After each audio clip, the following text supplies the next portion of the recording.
सुना कैसा उपहास उड़ाने और नीचा दिखाने वाला लहजा है। फ़ोन काटते हुए विनी बोली तो नीना को अपनी ओर मुस्कुराकर देखते पाया। उन्हें मैंने तो नहीं सुना, लेकिन ये ज़रूर सुना कि तुम्हारी आवाज़ बिल्कुल भी दिनहीन ही नहीं थी। यही नहीं, तुमने सोम की पार्टी में जाने से मना करके प्रतिवाद भी किया। मुबारक हो। अरे हाँ नीना, ये कैसे हुआ? विनी के स्वर में आश्चर्य मिश्रित खुशी थी। ये शहर के सबसे महंगे स्कूलों में से एक था। इसके नए प्रधानाध्यक्ष सुभाष सर स्वभाव से नेक, सजग और अनुशासन प्रिय थे। उनका मानना था कि विद्यार्थी का चरित्र निर्माण विद्यालय का प्रथम दायित्व है। इसलिए आते ही उन्होंने इस दिशा में प्रयास करना आरंभ कर दिए थे। जानी मानी समाज सेविका और मनोचिकित्सक नीना जी को भी नैतिक शिक्षा और मनोविज्ञान विभाग की अध्यक्षता का पदभार ग्रहण करने के लिए उन्होंने ही राजी किया था। नीना ने आते ही सबसे पहले इसके लिए रूपरेखा तैयार की थी। उसी दिशा में एक कदम था पेरेंटल काउंसलिंग। अध्यापकों से उसकी नज़र में सबसे बिगड़े बच्चों की सूची बनवाकर उनकी मानसिकता में सकारात्मक परिवर्तन लाने का दायित्व उन्होंने स्वयं पर ले लिया था। फिर जिनके लिए ज़रूरत समझी उन बच्चों की मांगों को पर्सनल काउंसलिंग का निमंत्रण पत्र भेज दिया था। आज सर के बुलाने पर नीना उनके कक्ष में पहुंची तो वे अपनी चिर परिचित सौम्य मुस्कान के साथ 2 पत्र उसकी ओर बढ़ाते हुए बोले, ये रही आपके सप्रयास की राह की पहली चुनौती। विधायक सौम्य और उद्योगपति सामर्थ्य की पत्नी के आपकी शिकायतों से भरे पत्र, आपको नौकरी से निकालने के अनुरोध के साथ बिल्डिंग फंड के लिए लाखों के चेक भी हैं। क्या बात है, इसी बहाने स्कूल की कुछ आमदनी भी हो गई। नीना हंसकर बोली। इस पर सुभाष हंस पड़े। स्कूल क्या करेगा इन सोए हुए लोगों के रुपए का? इन्हें आप अपने जागरूकता अभियान के कोष के लिए रख लें। ठीक है, मैं इन दोनों के घर जाकर निमंत्रण पत्र दे आती हूँ। नीना के स्वर में आत्मविश्वास था। अरे नहीं, कहीं ये और चिढ़ तो नहीं गई? चिंता मत कीजिए सर, ठीक है, कोशिश कर लीजिए, कहकर सुभाष ने अनुमति दी। मैम, कोई नीना मैम आई हैं, कह रही हैं कि विकी बाबा के स्कूल से आई हैं। नौकर ने अदब से सिर झुकाकर कहा। ओह, तो आ गई मैम लाइन पर, सोचकर विनी के होठों पर मुस्कान आ गई। सुबह से न्यू ईयर पार्टी की तैयारी में व्यस्त थी, पर मन नहीं लग रहा था। कुछ 1000 रुपए के वेतन पर काम करने वाली टीचर की ये हिम्मत कि विधायक की पत्नी को स्कूल में आकर मिलने का नोटिस दें। कुछ सोचकर उसने कहला भेजा, अभी समय नहीं है। फिर सुकून से ब्यूटिशियन से नेल पॉलिश लगवाने लगी। नौकर कुछ देर बाद फिर आया। मैम, वो मैम आपके लिए ये लेटर देकर गई हैं। चली गई, फिर से मिलने का अनुरोध नहीं किया। नौकरी बचाने नहीं आई थी, फिर क्या करने आई थी? विनी के दर्द को जैसे हथौड़ा सा पड़ा। शायद माफ़ीनामा लिखकर दे गई हो, ये सोचकर हाथ बढ़ाया, पर लेटर हाथ में लेते ही जैसे दिमाग में बिजली की कौंध गई। गुलाबी रंग का लिफाफा, बीच में बना एक विशेष प्रकार का स्माइली, विशेष कैलीग्राफी में नीचे लिखा विद बेस्ट विशेष, और नीचे बाएं कोने में तिरछा लिखा नीना। नीना, वही स्माइली, वही ढंग, वही नहीं नाम। क्या ये वही नीना है? उसकी अप्रतिम सखी हाथों ने कब लिफाफा खोला और आंखें कब उसमें कुछ खोया हुआ ढूंढने लगी, विनी को खुद नहीं पता चला। आदरणीय विनी मैम, मैं आपके बेटे के सुखद भविष्य की कामना करते हुए आपको सूचित करना चाहती हूँ कि आपका पुत्र, जिसमें एक नेक और योग्य इंसान बनने की सारी संभावनाएं निहित हैं, गलत आकार ग्रहण करने लगा है। ये मेरा सविनय आग्रह है कि उसे अभी से अपने स्नेह और अनुशासन का संतुलन दें। ध्यान रखें कि जो समाज के लिए अहितकारी होता है वो अभिभावकों के लिए भी हितकारी नहीं हो सकता। कांटे का स्वभाव चोट पहुंचाना होता है और गुलाब का खुशबू बिखेरना। कांटा चुभेगा ही, भले ही उसे माली छुए, गुलाब खुशबू ही देगा, भले ही पास से गुजरने वाला अजनबी ही क्यों ना हो। आशा है अपने पुत्र के उज्जवल भविष्य की खातिर इस शनिवार को पर्सनल काउंसलिंग के लिए आप समय निकालकर जरूर आएंगे। शुभेच्छु नीना, अध्यक्षता नैतिक शिक्षा और मनोविज्ञान विभाग। वही तेवर, वही अंदाज, वही बात करने का संक्षिप्त और प्रभावी ढंग। मिल गई नीना।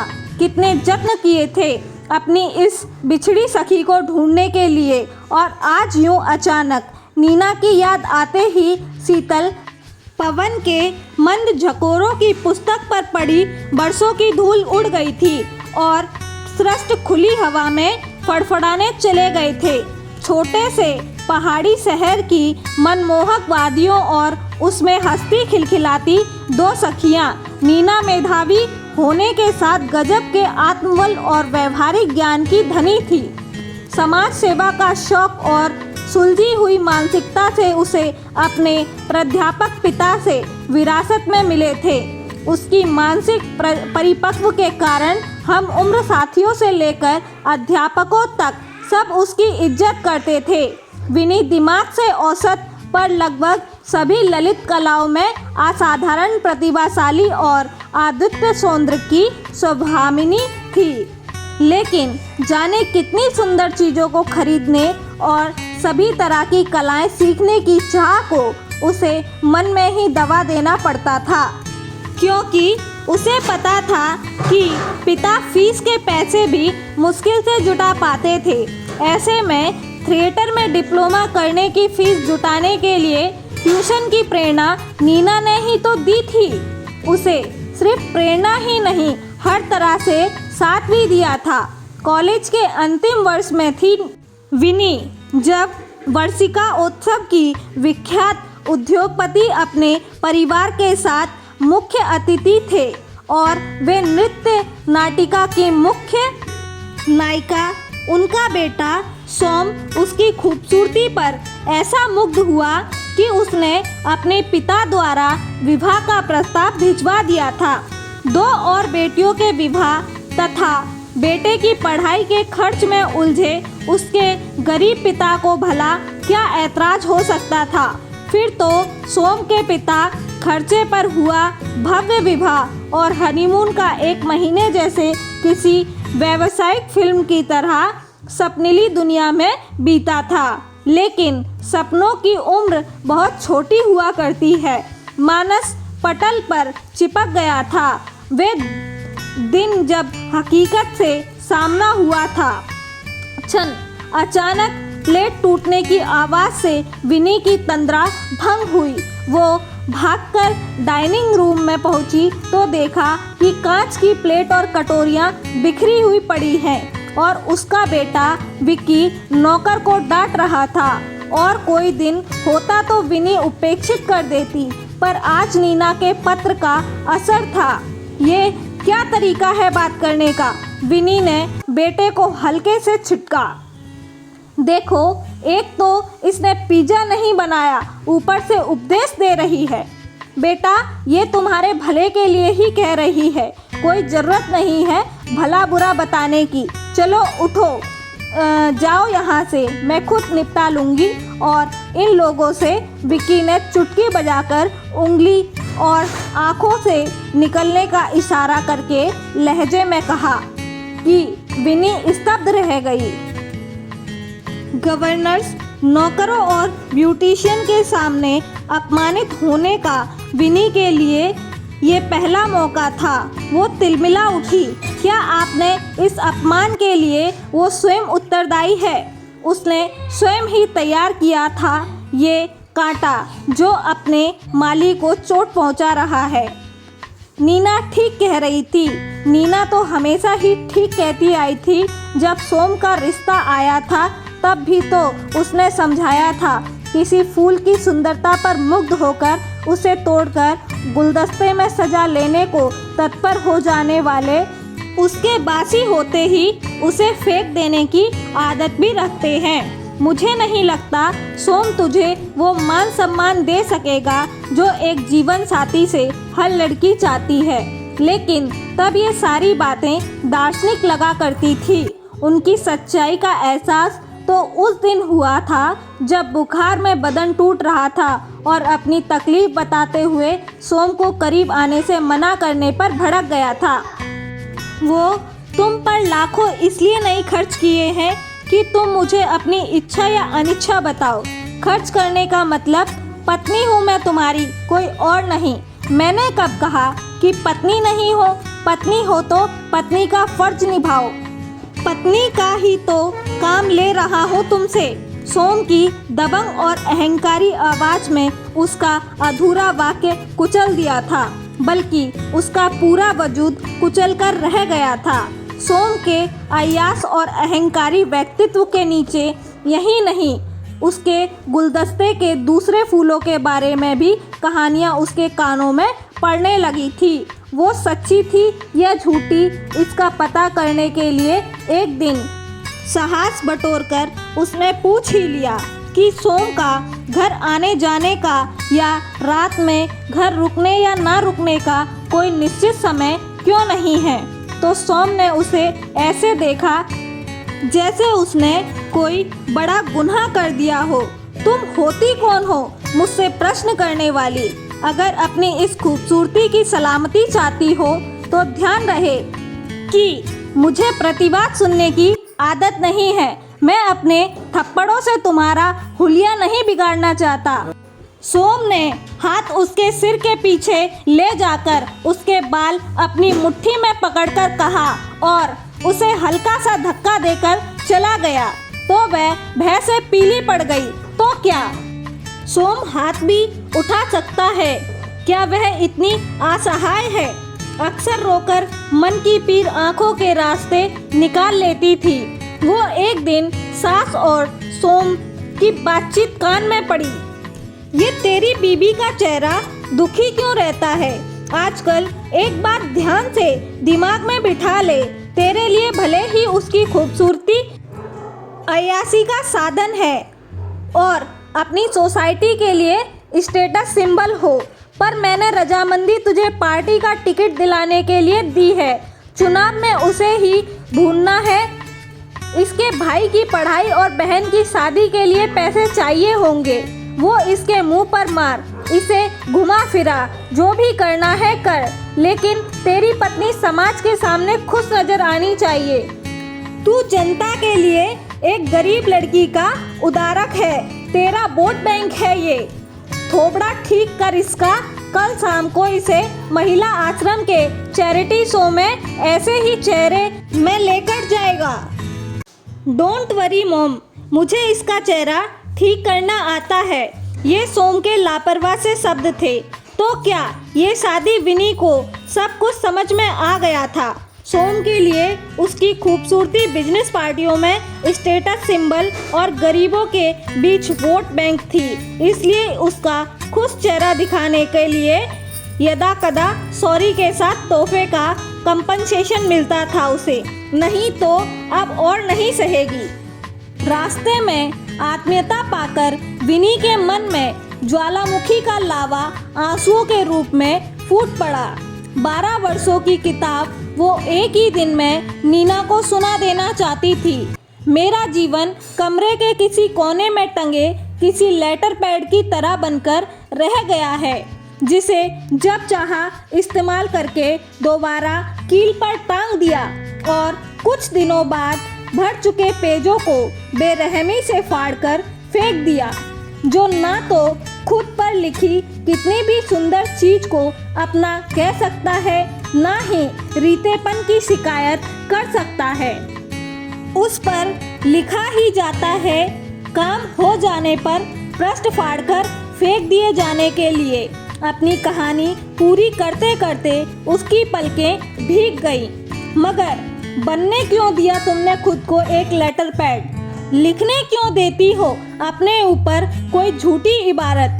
प्रतिरोध के परिणाम, संभावनाओं के डर से या सोम की पत्नी के रूप में मिलने वाले धन सम्मान के लालच में? बड़ी देर से धैर्य के साथ विनी की कहानी सुन रही नीना ने विनी की आंखों में सीधे देखते हुए बात आगे बढ़ाई। विनी, इंसान का मन लेटर पैड होता तो इंसान त्रास के पन्ने फाड़कर फेंक ना देता।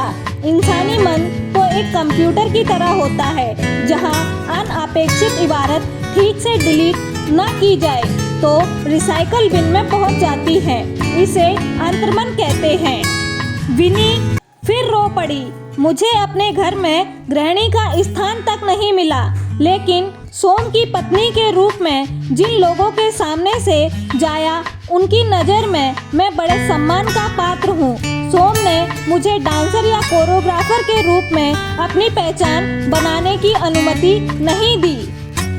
कई बार सोम के व्यवहार से आहत होकर विद्रोह का साहस जुटाने की कोशिश की, पर कभी डर ने यह कहकर कदम थाम लिए कि सोम के सामने मेरी हस्ती है क्या, और कभी लालच में ये तर्क देकर कि मेरी जिंदगी बहुतों से बेहतर है। सोम के रूप में एक दबी और संवेदनहीन व्यक्तित्व गढ़ने का जो गुनाह मेरी सास ने किया, वही मैं विक्की को गढ़कर दोहराने लगी।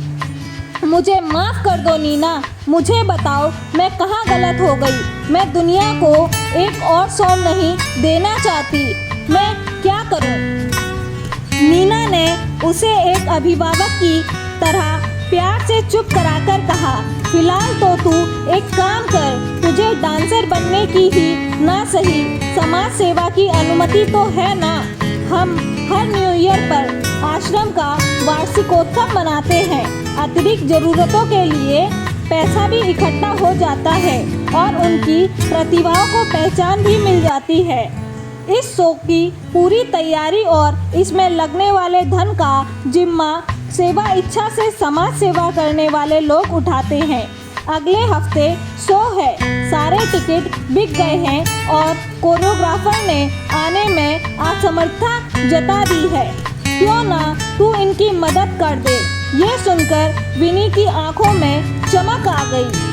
ऑडिटोरियम में पहुंचकर कॉलेज वाले माहौल से सामना होते ही विनी के मन का सुंदर और कोमल रूप जाग उठा। घुंघरू पहनते ही मन के सूने कोने झंकृत हो उठे। 1 घंटे बाद जब नीना कुछ और काम निपटा कर वहाँ पहुँची तो विनी के साथ सारी लड़कियाँ नृत्य में मग्न थी। उनके घुंघरुओं की झंकार प्रतिध्वनित हो रही थी। इतनी देर में विनी ने न केवल कोरियोग्राफी की थी, बल्कि लड़कियों को स्टेप भी सिखा दिए थे। नीना ने तालियों के साथ सबका मनोबल बढ़ाया। लड़कियों को वहां से जाने के लिए कह दिया। जाते हुए कई लड़कियों ने विनी से लिपटकर थैंक यू बोला। तभी सोम का फोन आ गया। विनी ने फोन स्पीकर मोड पर डाल दिया। कहाँ हो तुम? यहाँ पार्टी में सब मुझे पूछ रहे हैं, मिसेज कहाँ है? तीखे लहजे में पूछे गए प्रश्नों के उत्तर में विनी बोली, एक महिला आश्रम के वॉलेंटियर डांस टीचर की सख्त ज़रूरत थी, वहीं आई हूँ। सॉरी, मैं पार्टी में नहीं आ पाऊँगी। तुम किसी को क्या सिखाओगी? खैर, गई तो लाख रुपए का चेक भी काट के दे देना। सिखाने दिखाने का एहसान कोई मानता नहीं है आजकल, सोम ने बड़ी लापरवाही से कहा। सुना कैसे उपहास उड़ाने और नीचा दिखाने वाला लहजा है। फोन काटते हुए विनी तो नीना को अपनी ओर मुस्कुराकर देखते पाया। उन्हें मैंने तो नहीं सुना, लेकिन ये जरूर सुना कि तुम्हारी आवाज़ बिल्कुल भी दीनहीन नहीं थी। यही नहीं, तुमने सोम की पार्टी में जाने से मना करके प्रतिवाद भी किया। मुबारक हो। अरे हाँ नीना, ये कैसे हुआ? विनी के स्वर में आश्चर्य मिश्रित खुशी थी। नीना बड़े प्यार से उसका हाथ अपने हाथों में लेकर बोली, तुमने सुना होगा कि युद्ध मैदानों में नहीं मन में लड़े जाते हैं। ये सब उस आत्मविश्वास के कारण संभव हुआ जो अभी अभी अपनी आसीमता से मुलाकात करने और निस्वार्थ भाव से किसी की सहायता करने से तुम्हारे मन में जागा है। आज तुमने सोम की पत्नी नहीं, विनी बनकर किसी की सहायता की, संतुष्टि मिली ना? अकेले में सोचकर देखना, ये भी तो एक रास्ता हो सकता है अपने आहत आत्मसम्मान पर मरहम लगाने का। वैसे मैं एक जागरूक अभियान शुरू करने जा रही हूँ, जिसमें नुक्कड़ नाटक और तरह तरह के कार्यक्रम द्वारा लोगों को जागरूक करने का प्रयास किया जाएगा। उसमें भी तुम्हारे जैसे क्रिएटिव लोगों की जरूरत पड़ेगी। विनी ने ये सब जानते ही संतुलित आहार लेने की शरीर की प्रतिरोधक क्षमता का विकास होता है, जो कि बीमारियों से रक्षा करता है। उसी प्रकार मन की भी एक प्रतिरोधक क्षमता होती है, जिसे आत्मबल कहते हैं। ये हमारी मानसिकता को बीमार होने से बचाता है। इसी के सहारे हम सब जीवन की समस्याओं से जूझते हैं। इसका विकास अपनी प्रतिभाओं को पहचान कर उन्हें तराशने और दूसरों की सहायता करने से होता है। अब तू अपने जीवन की समस्याओं का क्या निवारण निकालती है, ये तुझ पर निर्भर है, लेकिन अपनी संतान की मनोवृत्ति को दूषित होने से बचाना तेरा कर्तव्य है। तू उससे मुंह नहीं मोड़ सकती। प्रफुल्लित बिनी घर लौट रही थी। आज ऑडिटोरियम के आईने में अपनी बरसों पुरानी छवि देखकर विनी के मन में एक नया आत्मविश्वास जागा था। घर आते आते उसने निश्चय कर लिया था कि उसे अपनी संतान की मनोवृत्ति को दूषित होने से हर हाल में बचाना है। इस काम में नीना का मार्गदर्शन उसे मिलता रहेगा, ये आश्वासन उसका मनोबल बढ़ा रहा था। रही बात उसके अपने आत्मसम्मान की, तो वो जानती थी कि समाज सेवा ऐसा क्षेत्र है जिसके लिए सोम कभी मना नहीं करेगा और अपनी प्रतिभा के जरिए वो समाज सेवा कर सकती है। इस विचार से ही उसके पैर थिरक उठे थे, पर आकर सबसे पहले उसने सर्टिफिकेट्स ढूंढे, फिर अपने घुंघरुओं को दीवान के अंधेरे से बाहर निकालकर झाड़ने पोंछने लगी। धन्यवाद दोस्तों, अगर आप सभी को यह कहानी पसंद आई हो तो कृपया इसे लाइक, शेयर एंड सब्सक्राइब करना ना भूलें।